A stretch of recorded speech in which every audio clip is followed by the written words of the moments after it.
Alright everybody, welcome to DeFilippis Science. This video is on calculating speed, distance, and time. Our objective in this screencast is that the student will calculate and manipulate speed, distance, and time given a variety of problems. We first need to talk about just what speed is. Now speed is found by dividing distance by time. So speed equals distance divided by time. Now the distance can be in a variety of different ways: miles, feet, kilometers, meters, centimeters, millimeters, etc. So a distance of length is what we're looking for when we talk about distance. Now time is another thing that we'll talk about on another slide, but it is in generally seconds, minutes, and hours. Speed is reported in distance per unit of time. So the most common one that we see is miles per hour or miles per hour, either one. In science, I'd like to use the metric system, so we're going to do kilometers per hour. So let's get right into the meat of this lesson, which is how do you calculate speed? So let's look at this problem. The first thing I'd like you to do is to underline the two variables that we're working with. Now remember, speed equals distance divided by time. We're calculating speed, and we need to find distance, and we need to find time in this problem. So, John is a runner. He runs the 100-meter sprint in 1.6 seconds. How fast did he run the 100 meters? So, let's look at this problem. He runs the 100 meter. That is my distance. So I'm going to circle it, and I'm going to write D above it. And he does it in 1.6 seconds. That's my time. So I'm going to circle that. I'm going to put time. Now it's time to set up the equation because the problem is asking how fast did he run. So we will do speed equals the distance, which is 100. Remember, we put our units, divided by 1.6 seconds. So the numerator, the top number, is going to go inside the house. So we're going to set it up down here. 100 is on the inside and 1.6 is on the outside. So do your long division on your paper and press play when you're ready to see the answer. Okay, hopefully you got that John was running 62.5 meters per second. So 62.5 meters per second, that is our speed, and if you got that correct, excellent. Go on to the next one. For our next speed problem, it says that Lauren walks 100 meters in half a minute. What must her speed have been to travel this distance? So let's look at the problem. Let's break it down. Lauren walks 100 meters, so I'm going to circle that. She walks 100 meters in half a minute, so I'm going to underline that. Make sure that I label that is my distance and this is my time. So 100 meters in half a minute. What must her speed have been? So let's set it up. Speed equals the distance, which is 100 meters, divided by the time, which is half a minute. Now I can either write half a minute or 0.5 of a minute or 30 seconds. It doesn't matter. As long as you keep your units the same, the answer will be the same. But let's solve it in meters per second. So I'm going to set it up again. Speed equals 100 meters divided by 30 seconds. So let's set up a problem. Remember that the numerator will go inside when we do long division. So I'm going to put 100 on the inside. And the outside is going to go my 30 seconds. I want you to write this problem in your journal on your notes, and I want you to pause the screen, and I want you to do the work. Unpause the screen when you're ready to see the answer. Okay, hopefully you got that speed equals 3.3, I'll do my point a little better, 3.33, and that's repeating meters every second. So that means for every second that Lauren walks, she is traveling a constant rate of 3.33 meters. That's a pretty brisk pace. So Lauren is walking, but she's probably power walking just based upon what her speed was. I'd like you to go on to the next problem. Alright, this problem involves really the Earth's rotation and how it spins. So let's break down the problem. So at the equator, the Earth spins a distance of 25,992 miles. So I'm going to circle this, write a D next to it, that is my distance. And the Earth does that every day. Alright, now even though it didn't say it specifically, every day, well, that's my time. Alright, so what's speed? I'm going to underline speed because that's what we're solving for. So I see that speed equals 25,992 miles, and they do it every day, 24 hours. Remember, there's 24 hours in each day. So our speed is going to be in miles per hour. Alright, let's look at the problem. Let's break it down. Remember that the top number, the numerator, that always goes inside the box. So I'm going to put it right here, 25,992. And I'm going to put 24 on the outside because there's 24 hours in a day. So after you set up your problem, I'd like you to pause the screen and do the work yourself, not with the calculator. And you're solving this problem, speed equals. And when you think you have the solution, unpause the screen and you could check your work.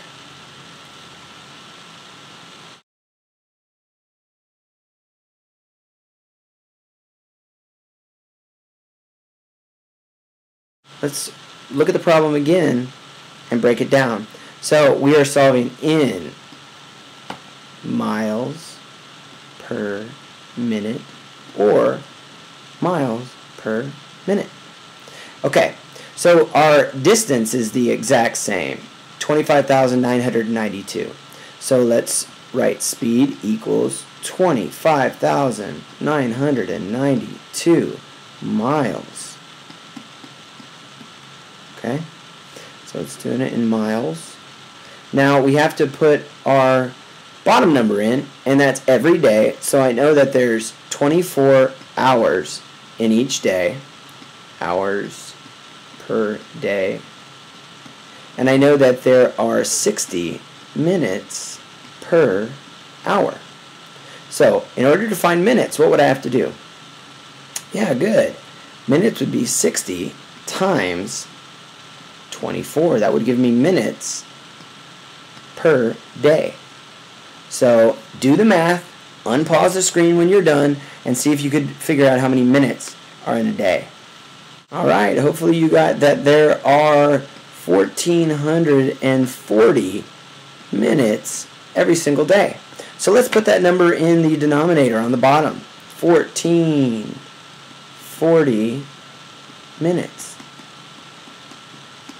Alright, let's go ahead and solve for minutes. So pause the screen, do the work on your own. I want to see your work in your Cornell Notes, and then unpause the screen when you'd like to see the solution. Alright, the speed of the Earth in miles per minute would be 18, draw that a little better, 18.05. I am a perfectionist. That looks so ugly. I'm going to do 18.05. And please bear with me while I'm learning how to use this pen. It's difficult. You can't see what you're writing. You just have to look at the screen. So that's pretty fast. 18.05 miles a minute. Why don't we feel the Earth spinning if it's going that quickly? It's because we are so tiny and the Earth is so big, so we don't feel it. Let's take a look at distance. Distance is calculated by taking the speed and multiplying it by the time. So you can see down here, distance equals speed times time. D equals ST. Now, distance is a length.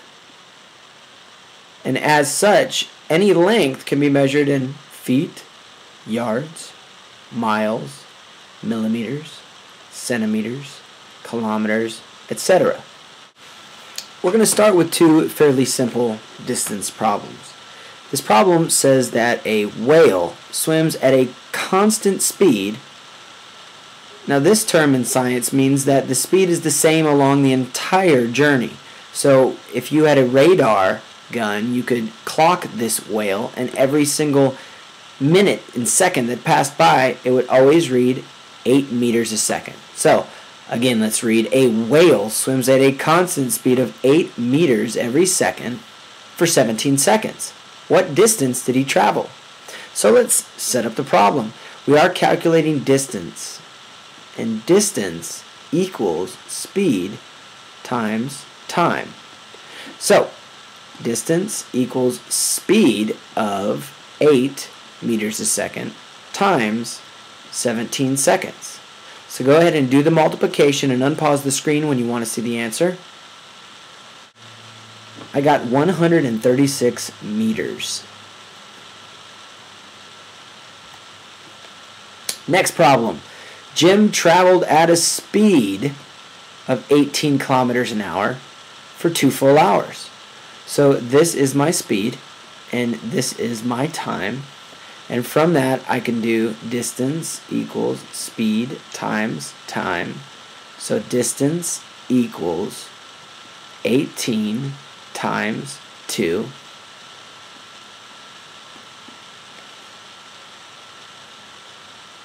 So the distance equals 36 kilometers.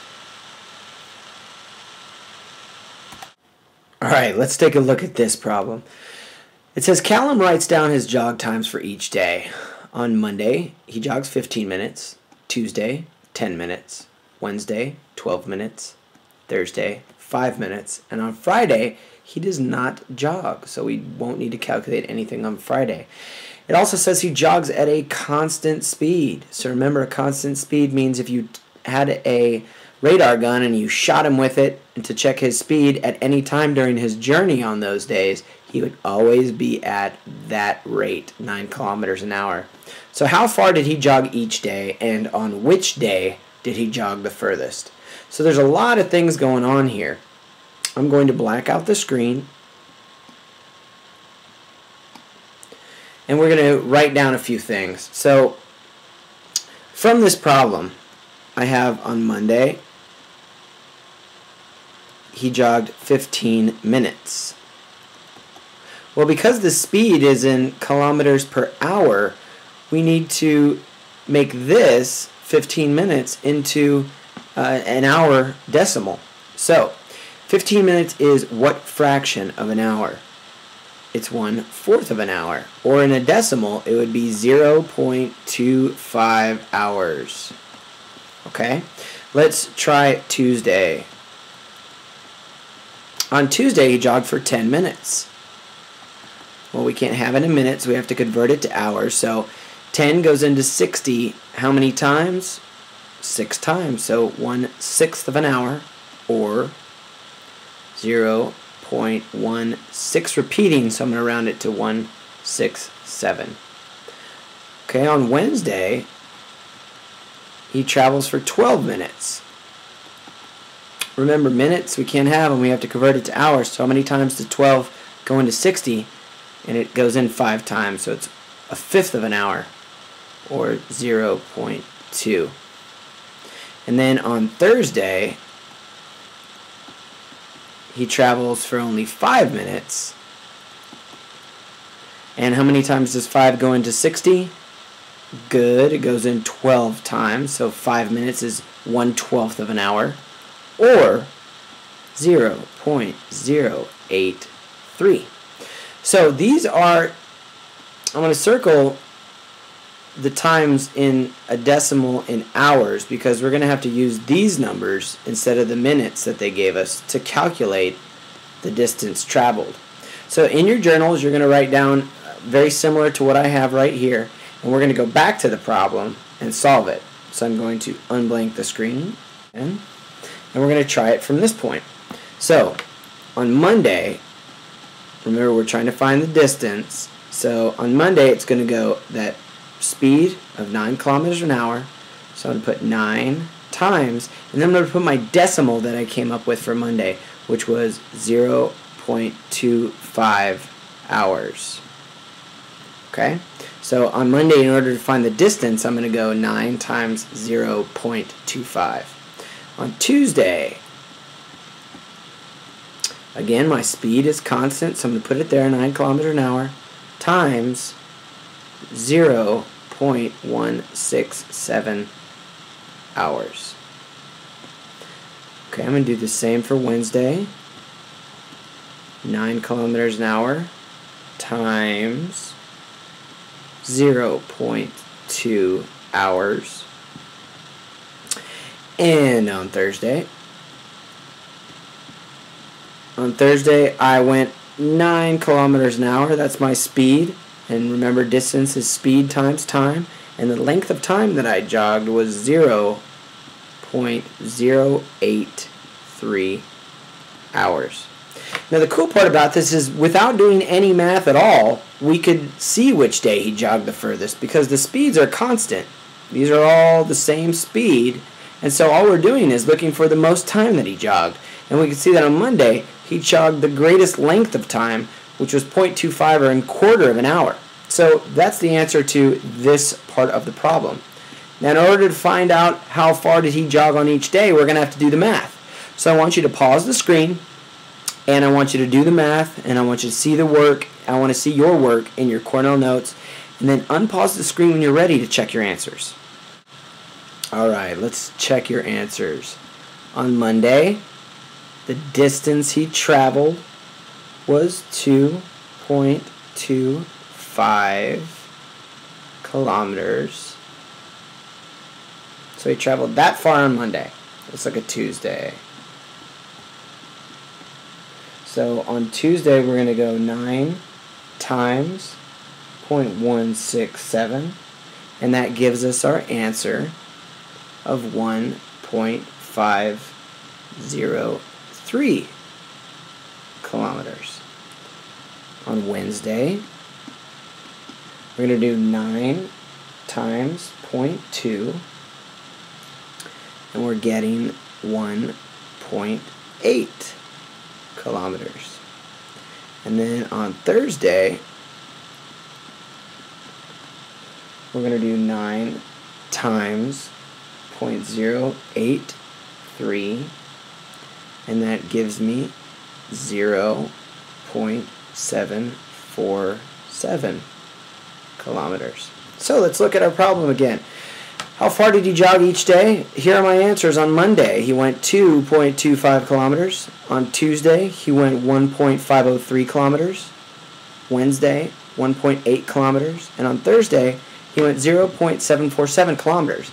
So again, looking at the second part of this problem, on which day did he jog the furthest, we can see that our math proved us right. It was, in fact, Monday that he jogged the furthest at 2.25. Good job on this problem. It was pretty difficult, but you guys are smart enough to have no issues whatsoever. Let's look at our next variable. Our next variable that we're going to discuss is time. I'm going to circle time. Time is the duration of a given event and is measured in seconds, minutes, hours, days, or years. Time is calculated by taking the distance and dividing it by the speed. So time equals distance divided by speed. Let's use this equation and solve for these problems. Now, they're not going to say how much time did it take or how much time passed. They're usually going to say how long does it take. That means time. So how long does it take to drive 260 miles at a speed of 65 miles an hour? So I'm going to set up my equation. Time equals, remember it's distance divided by speed. So my distance is 260 and my speed is 65. So time equals, go ahead and pause the screen, and I want you to calculate it. Remember that the top number, the numerator, goes inside, and the denominator goes outside. So I want you to solve for that, and then unpause the screen and check your work. Alright, and you can see that it will take 4 hours. So if he's driving 65 miles per hour and he needs to travel 260 miles, it's going to take that person 4 hours in the car. So it's probably that this person is going to Houston because that's how long it takes to go to Houston. Let's look at the second problem. How long does it take to travel a distance of 672 kilometers at a speed of 96 kilometers an hour?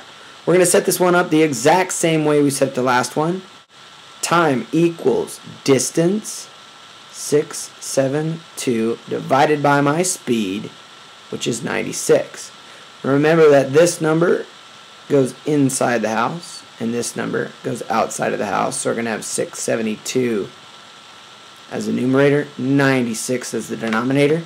Go ahead and solve for time. I want to see your work in your journals. Unpause the screen when you're ready to see it. Alright, and you can see that in order to go 672 kilometers at the rate or the speed of 96 kilometers an hour, it's going to take 7 full hours. Whew. That is a horrible long drive. Count me out. I'm not in for this road trip. I'll go 4 hours. I'm not going to go 7. So there are the answers for that. Let's keep going. Let's try this one. Calculating time again. Susie estimated that she can run for hours at a steady rate.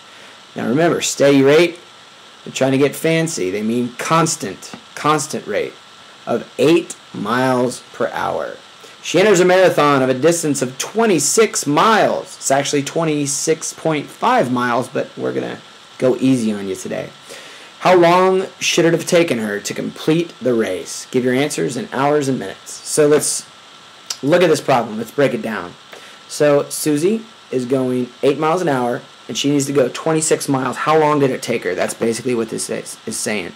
So let's set it up. Time equals, we're going to go the distance of 26 miles divided by her constant rate of 8 miles per hour. So what does that equal? You do the math. Put 26, the numerator, inside the house, and 8 on the outside, and do your division. Pause the screen and unpause it when you're ready to see my answer. Hopefully it matches yours. Alright, hopefully that you got that it is 3.25 hours. Alright, now remember, we can't say 0.25 hours because the question said hours and minutes. So I know that equals 3 hours. And now what? How many minutes is 1/4? Yeah, 1/4 of an hour. We're looking at 15. Well, I'm going to go end. 15 minutes. Alright? So Susie would have finished a marathon in 3 hours and 15 minutes. So our objective today was that you were going to calculate and manipulate speed, distance, and time, given a variety of problems. I think that we did that, and I think we did a good job on it. You just got smarter!